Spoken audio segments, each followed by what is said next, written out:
टाकून त्याला गुरु मानला तर ही विद्या येईल काय? नाही. म्हणून विद्येसाठी परिसमालटे येता का मानसी तसे कल्पनेची नीचे पाडे प्रत्यक्ष भेटे परब्रह्म. जागृती, स्वप्न, सुषुप्ती या पलीकडील जे आहे, जागृती, स्वप्न, सुषुप्ती या पलीकडील ज्या दशा आहेत त्या दशा तुर्या व उन्मनी आहे. तर संत म्हणतात या दशेला जा. म्हणजेच काय? तर संत म्हणतात उन्मनीच्या सुखात पांडुरंग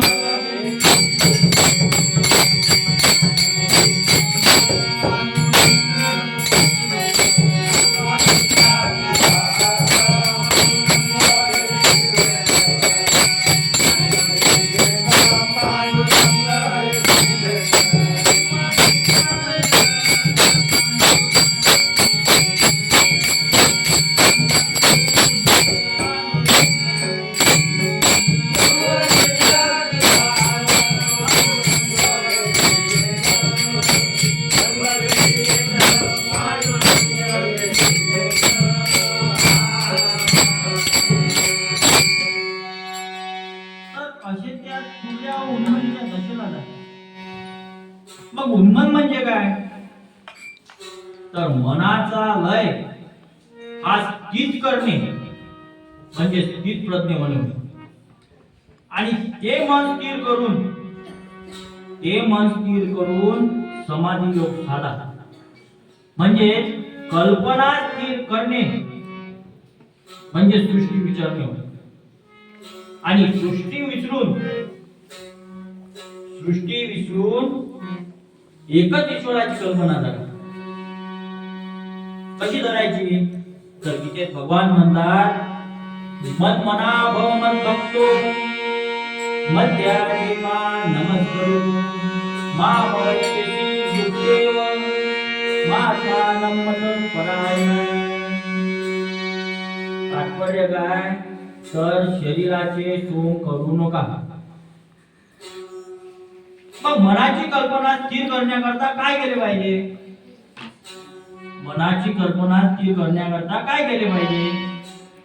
तर मनाला प्रसन्न केले पाहिजे. कसे केले पाहिजे? तर संत म्हणतात मन करारे प्रसन्न सर्व सिद्धीचे कारण मोक्ष अथवा बंधन मनची जाण सर्वत्र.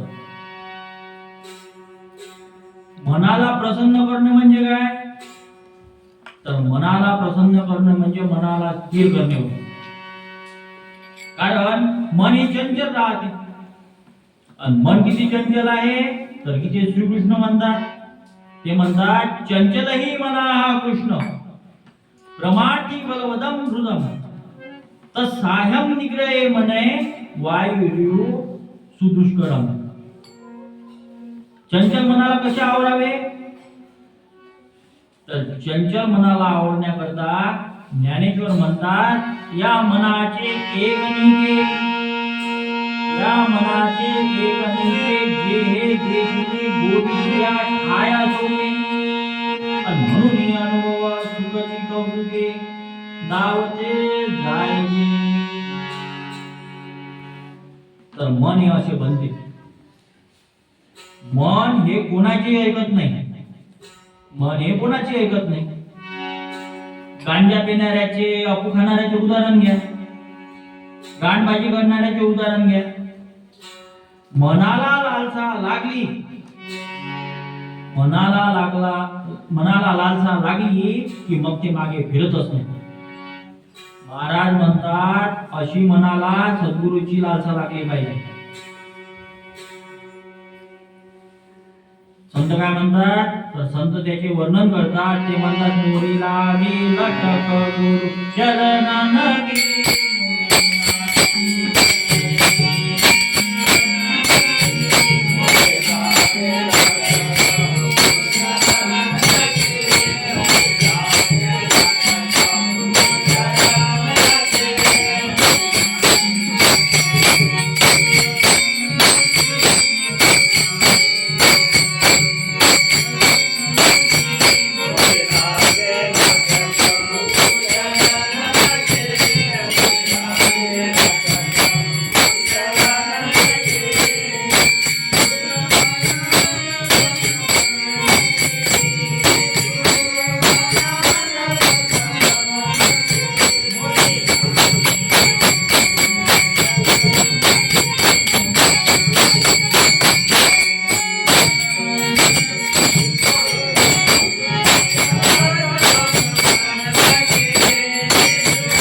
लटक जशी लागते तेवढी देवाची लटक ही लागली पाहिजे.